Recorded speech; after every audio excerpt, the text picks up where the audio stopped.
Thank you so much for having me here. It's good to be with you, even if only virtually. And I'm incredibly grateful to Alexander for all of the work in setting this up. It takes heroic levels of intellectual virtue, including steadfastness, patience, kindness, to do this sort of thing, and I really appreciate it. So my name is Ian Church. I'm an associate professor of philosophy here at Hillsdale College. I'm also the director of the Arte Research Center for Philosophy, Science, and Society. And the title of my talk is, Can Cultural Learning Tell Us Anything About Virtue? And I'm primarily interested in intellectual virtues, cognitive character, so on and so forth, but looking at this from a big picture perspective. But it's very, very exploratory, and let me give you a little bit of background information to the talk today. So this is coming from some work I've done on the tail end of this book, Virtue Epistemology and the Analysis of Knowledge, should be coming out March of next year. And in that book, I do various things. I try to argue that the Gettier problem is unsolvable, that prominent accounts of virtue theory are unable to solve the Gettier problem precisely along the lines I predicted. And then finally, I start pushing towards some non-reductive approaches to virtue epistemology. And it's in this last chapter where I start to land on some ideas that I really would have liked to explore a bit further. But given that this was coming at the end of a book project, I just needed to put a fork in it, so to speak, and move on. So I want to explore some of those issues a bit further in this talk. So there are two main issues in that chapter that I explored, even if just briefly. One is called experimental philosophy and the grounding problem, and the other is what I call the anthropological challenge. Because I think both of these can level some interesting challenges for virtue epistemology in the coming years. And I want to focus on this anthropological challenge a bit more in this talk. Okay, so my thesis is pretty modest, I think. It's just to say that the anthropological literature on cultural learning points to interesting opportunities and challenges for our understanding of intellectual virtue, both for groups and at the individual level. This is, again, highly exploratory, but this is roughly how I'm going to break down the talk. First, I want to say just something brief about why I think virtue epistemologists in particular should care about anthropology. And then I want to look at a couple target examples of cultural learning. Obviously, there's a lot going on in anthropology. We can't look at all of it, but I do want to focus on this phenomena of cultural learning, looking in particular at the Tucanoans in the Colombian Amazon and how they process manioc. Then we'll look at a couple other examples, but I take the Tucanoans to be an archetypal example for what I'm wanting to do. And then I want to apply that to various sort of subdomains within epistemology. First, I want to apply it to internalism, in particular internalism about warrant. And then I want to apply it to our sort of going accounts of group belief in the literature. And I want to tie both of those to our various projects within virtue epistemology along the way. And then I'll give some concluding thoughts before opening it up for Q&A. And again, this is all highly exploratory. As I was putting together this PowerPoint presentation, I felt very much at one with this meme. And so I appreciate your patience with me as we sort of try out some of these ideas. And I really look forward to talking through some of this stuff with you. Okay, so why should we care about anthropology? So just to be clear, all of my training is within philosophy. However, I have, over the past decade or so, developed a deep appreciation for the philosophical insights that might be gleaned from the sciences, in particular, the human sciences. My first job, as it happens, was working at the Fuller Graduate School of Psychology. And I don't see that sort of connection between the human sciences and virtue epistemology to be at all accidental. I see these things as being deeply interrelated. And so I want to say a little bit about why I think that's the case.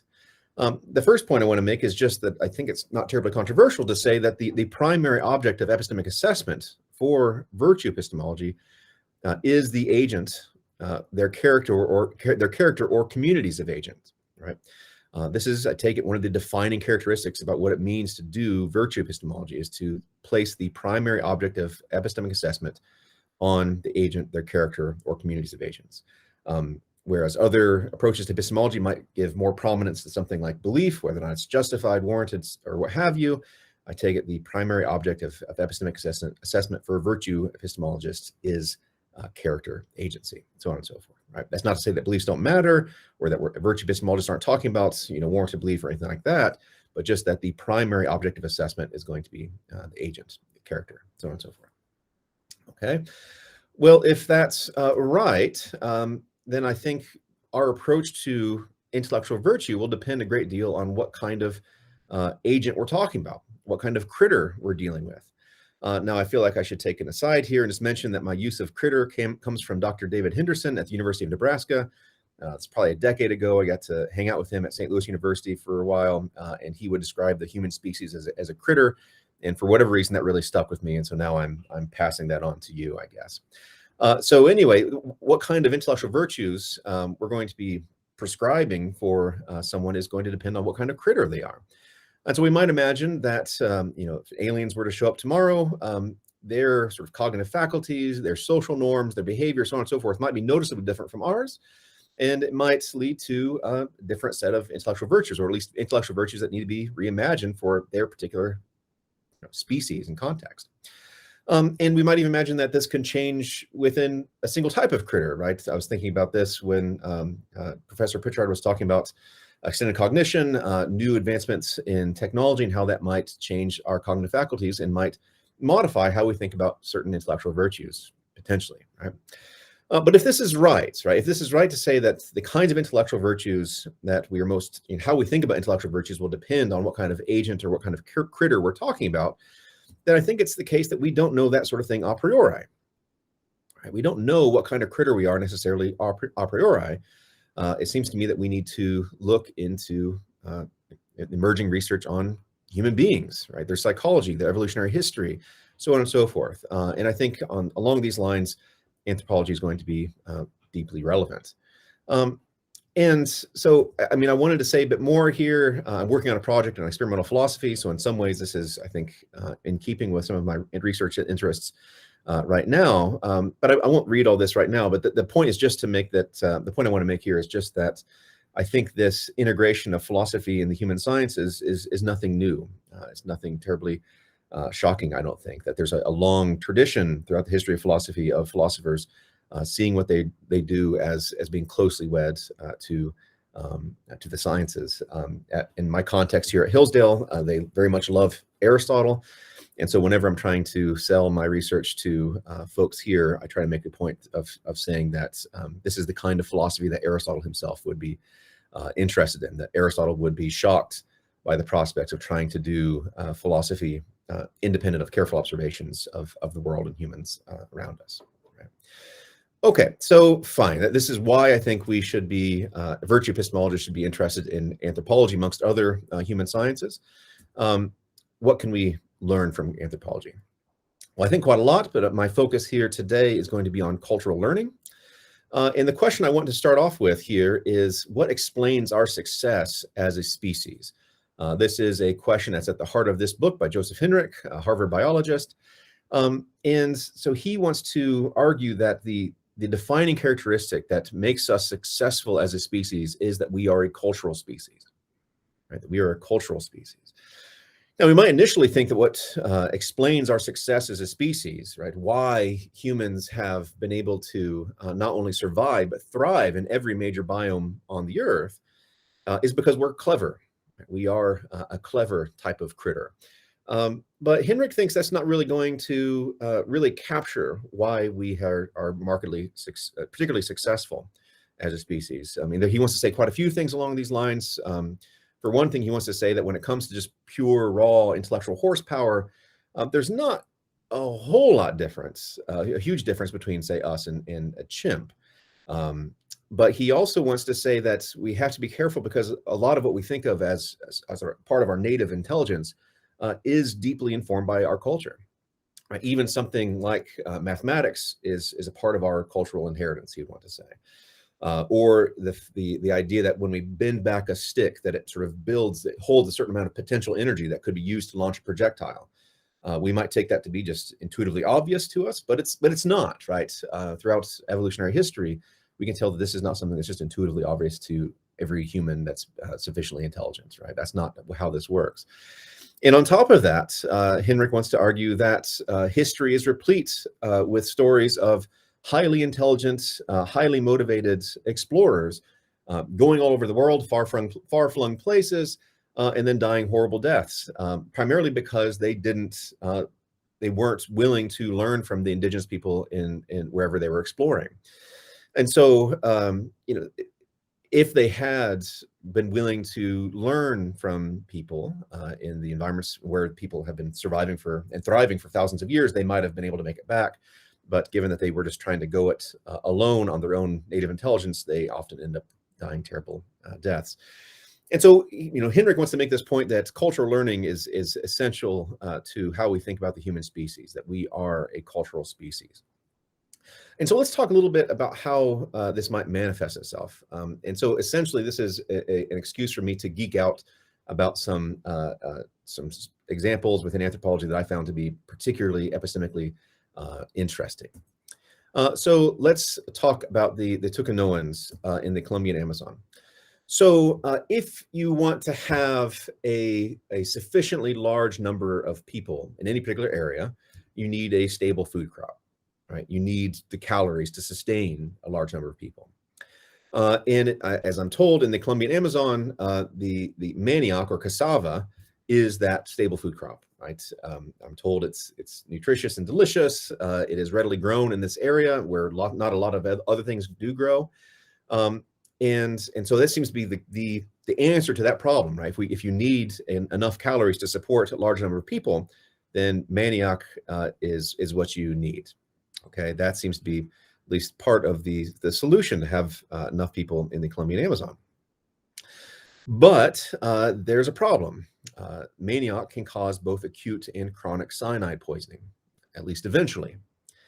And it's that final phrase, at least eventually, that's really important here, because it's not as if you would eat, if you're starving, if you sort of drop me down into the Colombian Amazon and I found some cassava, and I ate it, it's not as if I would then start feeling ill, right? So that I start feeling the effects of cyanide poisoning.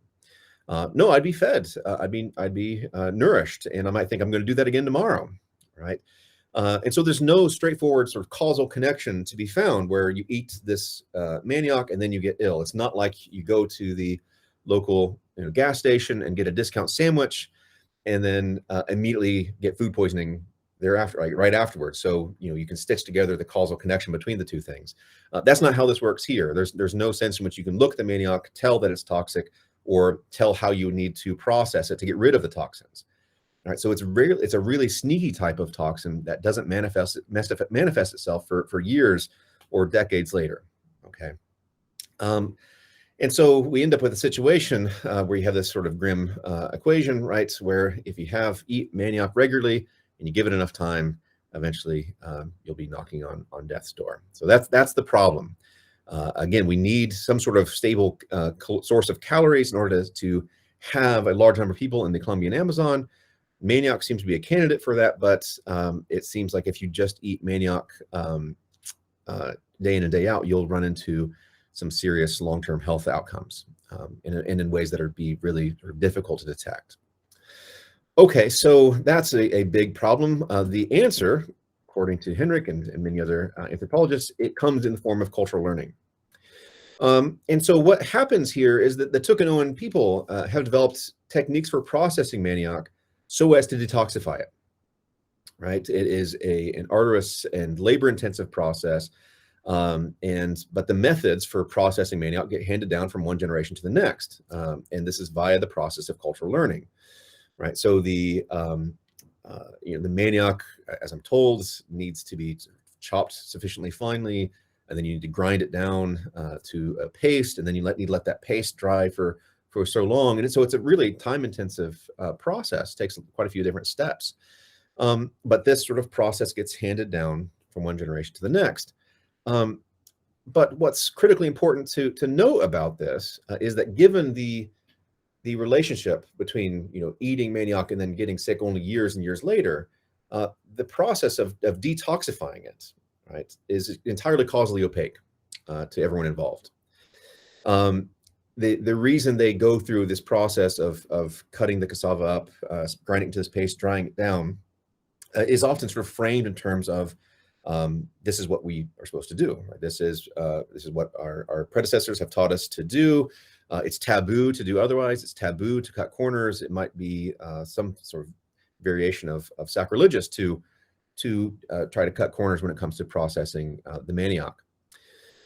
And so there's not sort of a readily apparent awareness of, well, we need to do these sorts of things because otherwise we're going to get sick, or there's not really an awareness of, well, the manioc as it stands in its raw form is toxic and we need to do these things in order to detoxify it. As it happens, this process that has been handed down from generation to generation does indeed detoxify it, but it detoxifies it in a way that is causally opaque to the folks involved, right, to the Tukanoans. And there's quite a few different things we might want to say here. I mean, one thing is to say that this lack of a causal explanation for why they're doing what they're doing is primarily troubling, I think, to Westerners, right? Westerners are notoriously, the psychological profile of Westerners is such that they are almost pathologically obsessed with causal connections. And so if there's sort of this process that's being handed down from one generation to the next, they want to know some sort of causal reason for they're doing what they're doing. But we find, I guess the anthropologists find that most other folks around the world just aren't nearly as fussed about causal foundations as Westerners tend to be. And we might think that, you know, if you were to plop me down in the Colombian Amazon and show me manioc and that this is something that I can eat, if processed correctly, and you walk me through the process, well, I might feel a bit enterprising and feel like I could cut some corners here, right? That I could, well, maybe it doesn't need to be dried for so long. Maybe it doesn't need to be chopped as finely. And we can get the food from the field to the table, so to speak, much more quickly if we cut some of those corners. So I might feel like I'm really improving the process. But here, Henrik notes that individual learning does not pay, and intuitions are misleading. But by having faith in the practices handed down to them, the Tukanoans, from earlier generations, individuals and their families will be able to avoid sickness and early death that would otherwise be brought about by the buildup of toxin. Right? So that kind of individual learning isn't paying off here. And if you get too focused on what sort of causal explanations might be underwriting these processes, you might be led astray, and it might be very dangerous for you and your loved ones. Okay. So I find that really epistemically interesting, that this sort of veridic process of detoxifying the manioc could come about in such a way that is causally opaque to the people who are involved. Okay, and of course, this is just one example amongst many. Right, the anthropology literature is full of these kinds of examples. Another example would be indigenous people in Fiji have all sorts of taboos against eating eel and shark when you are pregnant or breastfeeding. Now, eel and shark are part of the diet there and readily available, but they have all these taboos against eating eel and shark if you are pregnant or breastfeeding. And again, if you were to ask the indigenous people here, why is that the case? Why are you abstaining from shark, say? Well, they might sort of just be puzzled by that kind of question. Right, so that's this is just not what we do. We don't eat shark when we're pregnant or breastfeeding. And if you really force them to sort of give some sort of a causal explanation, they might make something up, as we all do, right? When forced for causal explanation, right? Westerners are particularly guilty of this. And they might say something like, "Well, I think if we eat the shark meat when pregnant or breastfeeding, then that means there's a risk that the baby skin could be rough, like shark skin." But as it turns out, there's a really good reason for not eating shark or eel when pregnant or breastfeeding, because shark and eel can also have various amounts of toxin that are digestible for healthy adults, but might be more dangerous for people who are breastfeeding or infants, right? So or pregnant women. And so there's a veridic cultural context and learning that gets handed down from one generation to the next that's causally opaque to the folks who are involved here. Again, I find that interesting. Another great example comes from various Inuit groups who hunt caribou. Now, as I understand it, if you are hunting caribou, you need to try to be random in your hunting behavior. I've never hunted caribou, don't have plans to, but nevertheless, this is what I'm told, right? You need to be random in your hunting patterns. And it turns out that humans are really bad at being random. We think we're being random in our hunting patterns, but we are often very, very predictable. But you need to be random to be the most successful.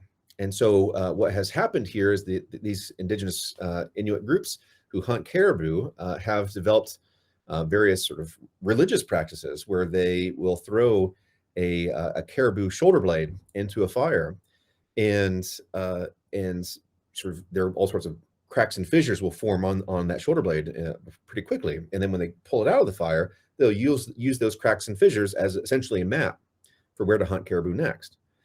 Now, what's essentially happening here is that those cracks and fissures are pretty more or less random, but that's a really good way to hunt caribou. That's what you need. If you just try to hunt caribou, try to be random on your own, you will be very, very predictable. But by doing this, by using this sort of method of reading a shoulder blade bone, you are essentially being random in your hunting, which is a successful mechanism for being able to bring down caribou. All right, so again, in all these cases, the anthropologists are quick to point out that the causal origins for these veridic beliefs and knowledge are causally opaque. I mean, they're causally opaque to the various people groups.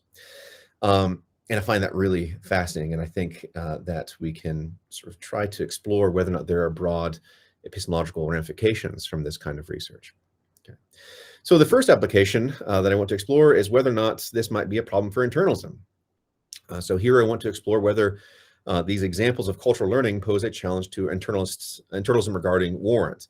There's a wide body of literature on internalism about warrants. Virtue epistemology has representatives that are internalistic in their conceptions of warrants. I have Linda Zizebski's seminal book on this in mind. Her Virtues of the Mind came out in 1996, was one of my favorite books of all time, still is. But she's putting forward there an internalistic, a conception of intellectual virtue that has an internalistic conception of warrants in it. And so I think there might be a problem that this cultural learning, these examples of cultural learning pose for internalism. Okay, so what I want to do is just briefly define internalism, broadly conceived, and then what problems might arise. So in its 2012 paper, Knowledge Without Evidence, Andrew Moon notes that almost all internalists about warrants are committed to what he calls the evidence thesis. So S knows that P if at T only if S believes P on the basis of evidence at T. Okay, so that might seem initially fairly benign, but it's all going to hang on what we mean when we say that S believes that P on the basis of evidence at T. And quoting Moon again, here's what he means by this internalistic understanding of evidence. So when we say that S believes that P on the basis of evidence that T, it means that that's the case only if S can become aware that he has E by way of introspection at T. Okay. So roughly speaking, right? So internalism is a notoriously difficult thing to define. The same thing for externalism. But invariably, there's going to be some sort of reflective access condition for an internalistic conception of warrant, where warrants whatever's bridging the gap between true belief and knowledge. And so maybe that reflective access condition is sort of reflective access to the evidence the belief is true, right? To quote Feldman and Coney's famous 1985 paper, or just that they can become aware via introspection that this is the case, right? Some sort of reflective access condition needs to be applied here. As while there's an enormous range of views that might fall under the heading of internalism, I think Moon's conception is going to be applying to the vast majority of them. And so we can run with that. So with that definition of internalism in mind, I think a couple things seem to be at odds with one another. On the one hand, it seems like the Tokunoans know various things. Like they know that manioc needs to be dried for X number of days before consumption. I think we're attracted to the idea that they know that manioc is dangerous to eat at some level.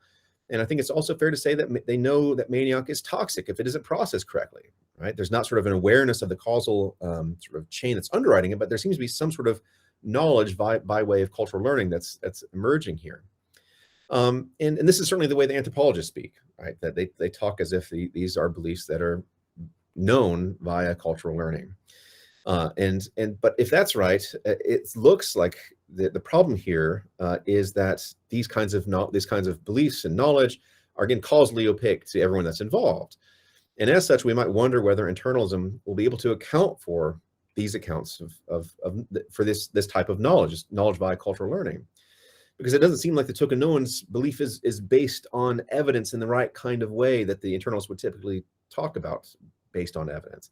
It's not clear that they could, become aware of the evidence by way of introspection, because they don't have access to the relevant information, because it's a product of cultural learning and not via sort of some other mechanism, right?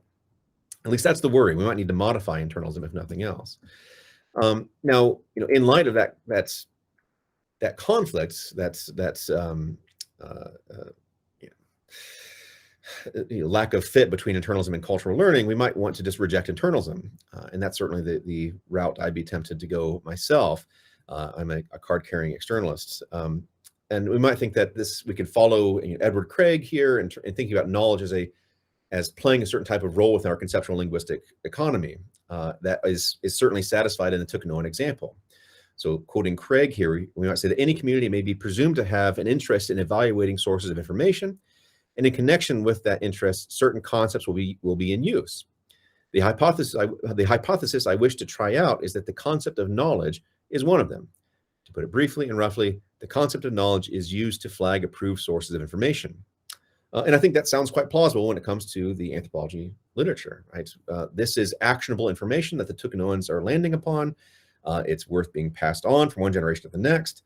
And it's certainly playing a certain role within the conceptual linguistic economy of the Tokunoans that it satisfies these conditions of knowledge. And so if that's all right, we can just go the externalism route and without too much problem, right? But the other option is to deny that Tokunoans actually know that manioc needs to be dried for X number of days before consumption, so on and so forth. And so we could say, well, look, if we're stuck between the knowledge claims of the Tokunoans and internalism, maybe we can reject the knowledge claims of the Tokunoans instead. But I think there's a worry here, of course, that this might be less than charitable to the Tokunoans, that we could be devaluing them as givers of knowledge, and could be committing a particularly egregious form of epistemic injustice against them, and undervaluing them as givers of knowledge, right? So I think if we do that, if we do want to deny that Tokunoans have knowledge, we need to be careful not to commit an epistemic injustice. Okay, and so I think there's a dilemma that internalism might face in general and within the particular instances of virtue theory that are internalistic in nature. They either need to accept that the anthropological literature highlights a prevalent species of knowledge that internalism is unable to account for, or they need to find a good principled reason to deny knowledge in those cases without wronging the relevant people groups as bearers or givers of knowledge. Okay, so that's one potential application that I want to explore a bit more in Q&A if we have time. And another application comes in the form of group belief. So here I'm just wanting to explore whether or not this example of cultural learning from Tokunoans and others might challenge several prominent accounts of group belief in the current literature. And I'm going to focus especially on summativism and some non-summativist accounts like the joint acceptance theory. Now, there are lots of really sort of highly tuned accounts of summativism in the literature, and there are certainly many other non-summativist accounts than the joint acceptance theory. But I just want to take a quick 10,000-foot snapshot of these accounts just to level the kind of worry that I want to highlight here from cultural learning. Now, I know it's somewhat controversial to say that there is something like group level belief, right? I think it's pretty common to talk about group level belief in terms of, well, these are the beliefs of universities, political parties, corporations, religious groups, so on and so forth. But that there might be some concern that there really isn't any such thing as group level beliefs, just beliefs of individuals that can be taken together to draw a circle around that and say those are the beliefs of the group. But I'm going to take it as a given that there is such a thing as group level belief for this talk here. There's all sorts of reasons to want to say there's group level belief, because you might want to assign group level blame, even if that blame wouldn't necessarily fall in any one individual within the group. So anyway, we'll sort of take that as a given. Okay, and I think all of this is this social turn that virtue epistemology is currently going through. This is one of the next sort of turns in the road that's ahead of us.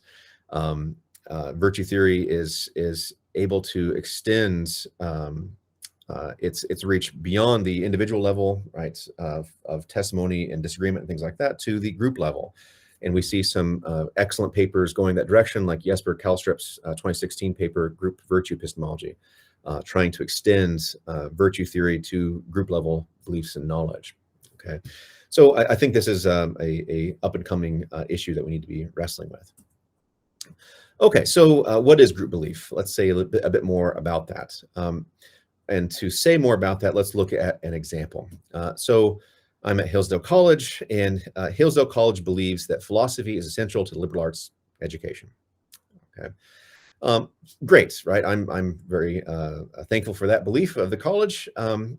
But what do we want to say? Where does this belief come from? How do we want to account for it? And I think that one plausible explanation for this belief, right? This is certainly something Hillsdale College takes itself to believe. And one attractive model for accounting for that kind of group level belief is just something like summativism, right? So that the belief of the group is merely some sort of summation of the beliefs of the individuals, right? So if the individuals in a particular group believe that P, then we can say that the group believes that P, right? There's a straightforward correspondence between the individuals in the group and the beliefs of the group, right? And one of the things that's sort of nice about summativism, in my view, is that you don't need any sort of metaphysical hocus pocus going on about some sort of group level agency or anything like that. You just say that the group level beliefs is a summation in some way of the beliefs of the individuals within that group. Now we have to be careful here about how this is going to work, and many summativists are trying to be very careful to rule out certain possibilities. And so, for example, when it comes to the beliefs of Hillsdale College, we might want to say that those beliefs are going to only apply within a certain domain. And so I happen to love freshwater aquariums. And let's say that I become extremely evangelistic in my love of freshwater aquariums, and I go around to all of my colleagues and endlessly pester them about my beliefs about freshwater aquariums. And in particular, I am emphatic that the Zaire blue frontosa is the most beautiful freshwater fish, which is something I do indeed believe. And let's say I'm actually successful in convincing all of my colleagues that the Zaire blue frontosa is the most beautiful freshwater fish. Well, it seems like a bit like an odd thing to say if we were to say that Hillsdale College believes that the Zaire blue frontosa is the most beautiful fish. That doesn't seem to be the kind of thing that an institution of higher education should form beliefs about. Yes, if the college wants to believe that philosophy is essential to liberal arts education, that seems relevant. That's within the right kind of domain. Beliefs about the aesthetic qualities of freshwater fish is perhaps not sort of falling within that domain. So we might have to be sort of limit the domain here. We might want to limit who is going to count as being sort of the relevant members of the group, right? So if one of my colleagues in the physics department just doesn't think about philosophy ever, due to no fault of their own, perhaps, such that they don't have a belief about whether or not philosophy is essential to the liberal arts education, then we might want to say something about whose beliefs are relevant when we're talking about the group level belief, right? Does everyone need to believe that P in order for the group to believe that P? Does a critical number of people need to believe that P in order to say the group believes that P? Is it just sort of the leadership? Maybe the administration needs to believe that P in order to say that the group believes that P, maybe the founders of the college, right? So there's all sorts of ways we might try to be more fine-grained with this.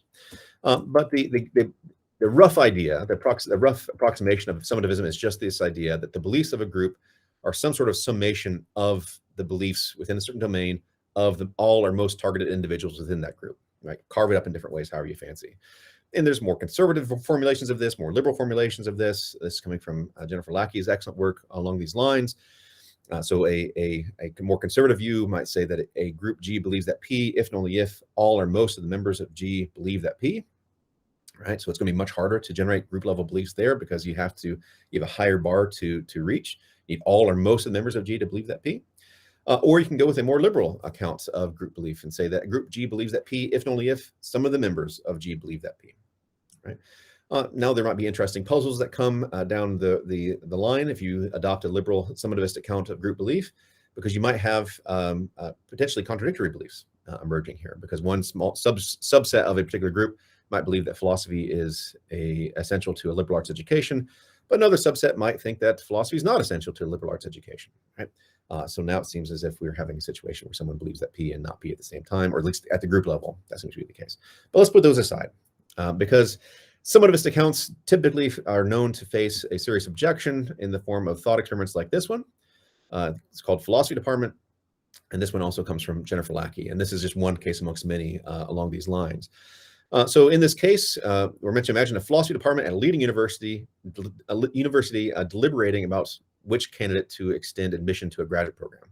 And so after hours of discussion, all of the members jointly agree that Jane Smith is the most qualified candidate from the pool of applicants. However, not a single member of the department actually believes this. Instead, they all think that Jane Smith is the candidate who is most likely to be approved by the administration. So the reason this kind of case is relevant to people who are wanting to reject summativism is because it seems to be a straightforward counterexample to summativism. Here, it seems as if we want to say that the philosophy department believes that Jane Smith is the most qualified candidate, even though none of the members of that group, the philosophy department, actually believe that that's the case. Okay, so this seems to be, again, a straightforward counterexample to various forms of summativism we might want to put forward, because group level belief does not correspond at all to any beliefs of the members of that group. And so these kinds of cases will move people to explore non-summativist approaches to group belief. And one amongst many is the joint acceptance theory, or the joint acceptance account. And on the joint acceptance account, a group G believes that P if and only if the members of G jointly accept that P. So what's important to note here is that you can accept that P without believing that P. And so it might be the case that the philosophy department all accepts that Jane Smith is the most qualified candidate, even if they don't actually believe that. And so we might want to say a bit more about what it means to jointly accept that P. And so here Lackey quotes Gilbert and saying that the members of G jointly accept that P if and only if it is common knowledge in G that the members of G individually have intentionally and openly expressed their willingness jointly to accept that P with other members of G. Okay. So fine. And so this kind of account of this non-summativist account, it seems special made to respond to the philosophy department counterexample, because here we have an example of the various members of the group all jointly accepting that P, which allows us to say there's group level belief that P, even though none of the individual members of the group believe that P. Okay, fine. All we're trying to do here is just look at some target examples within the literature, some prominent accounts of group belief in the literature. We can get more fine-grained if we wanted to. I'm not going to be as concerned about that here, just for the sake of time. So again, I think we want to say that that the Tokanoans know as a group that manioc needs to be dried for so long, that it's dangerous to eat if it's eaten raw, that's toxic if not processed correctly, so on and so forth. And that's fine. And I also want to add here, I think we're not just talking about knowledge how, right? There is knowledge how going on here, but I also think there's knowledge that, yes, they know how to process manioc in some sort of way that might be akin to how I know how to ride a bike, perhaps. But I think we can also say that there's lots of knowledge that's at work here as well, that they know that cutting corners when processing manioc is dangerous. They know that manioc should be dried for so long, so on and so forth, right? So I want to make sure that that distinction isn't tripping us up too much here. But if we want to say that knowledge that P entails belief that P, then it looks like the Tokanoans as a group also believe that P. So we're talking about group level belief now. Right? It seems like we should be giving some sort of account of group level belief that can account for this type of belief, group level belief that comes from cultural learning. However, the worry here is that it's not at all clear that summativism or the joint acceptance theory can account for these kinds of beliefs. Right? If we are willing to say that they do indeed believe these things, that there's some sort of group level belief, it's not clear to me how summativism or the joint acceptance theory can account for those types of beliefs. Now, of course, again, we could deny that the Tokanoans have those sorts of beliefs, but of course, if we deny that they believe that P, that seems like we're also going to deny that they know that P, And so here we might be on the road to epistemic injustice once again. At least that's the worry, that we're going to be being less than charitable to the Tukanoans, amongst many other people groups, as givers of knowledge, even though the knowledge that they have isn't sort of satisfying our particular models for group belief, right? Whatever model of group belief we might be operating with. And so I think there's a danger there. So again, we have a similar dilemma operating here. Either we accept that such examples of cultural learning provide a counterexample to prominent accounts of group belief, or we risk committing epistemic injustice. Okay, so I think the current anthropology literature, with its focus on cultural learning, can pose a challenge to some broad movements within epistemology, including movements within virtue theoretic approaches to epistemology. Again, I've argued that it's not altogether clear that internalistic conceptions of warrant, often found within responsibilist approaches to virtue epistemology, can account for this type of knowledge that comes from cultural learning. We might need to reconceive of how we think about internalistic conditions in light of cultural learning. Similarly, when it comes to the extant literature on group belief, I think that these accounts are unable to account for group level belief that comes from cultural learning. And as virtue theorists extend virtue theory to apply to group settings, I think here too, we need to modify our accounts of group belief in order to capture these particular instances of group belief. And so in both cases, as we could deny that the target group actually knows or believes, but again, I think that there's this worry that we would be committing epistemic injustice if we do that, right? So that's sort of the dilemma I'm wanting to level both for internalists and for the extant accounts of group belief in literature. Now, there are quite a few other things I think we could apply this cultural learning to, and I'm feeling a bit like a madman, so hence the image here. But I want to just, in closing, point to some final thoughts about how this might apply, though I didn't have the time to explore it too much in this talk. To start, we might be able to use our understanding of cultural learning to say something a bit more about what it means to have a reliable environment for testimonial exchanges. Right. So when you read the literature on testimony, it's not uncommon to give a sort of almost clinical read on testimonial exchange, where you have a single speaker speaking to a single hearer that don't have a prior experience with each other, and with a single utterance. Right. It's highly clinical, and it's operating within a reliable environment. And oftentimes the testimony literature there can be some awareness that there might be broader cultural environments that are less than appropriate, or they don't seem favorable for this kind of clinical view of testimonial exchange. And so you might have examples where people in a certain region think it is rude to not answer when asked a question, right? So if you ask for directions in this part of the world, then people are going to give you an answer even if they have no earthly clue, right? Because to say that they don't know is seen as deeply rude, and they don't want to seem rude, so it's much better from their perspective to make something up along the way. And so it's not uncommon to hear epistemologists working on testimony to say, well, that's not the kind of a favorable environment that we're talking about here. Let's put that aside. We're talking about a favorable testimonial environment. Or you have other environments where maybe deception is valued, right? So one of my favorite stories comes from a report I heard from missionaries who were wanting to spread Christianity to various places. And they were sharing about how this particular people group that they were working with, it turns out, really valued deception. And so when they told the story of Christianity and Judas and betrayal and so on and so forth, they absolutely loved Judas, right? Which I thought was sort of hilarious. Right, so this was a people group that was told the Christian story. Judas is meant to be seen as this terrible betrayer, and they love this guy.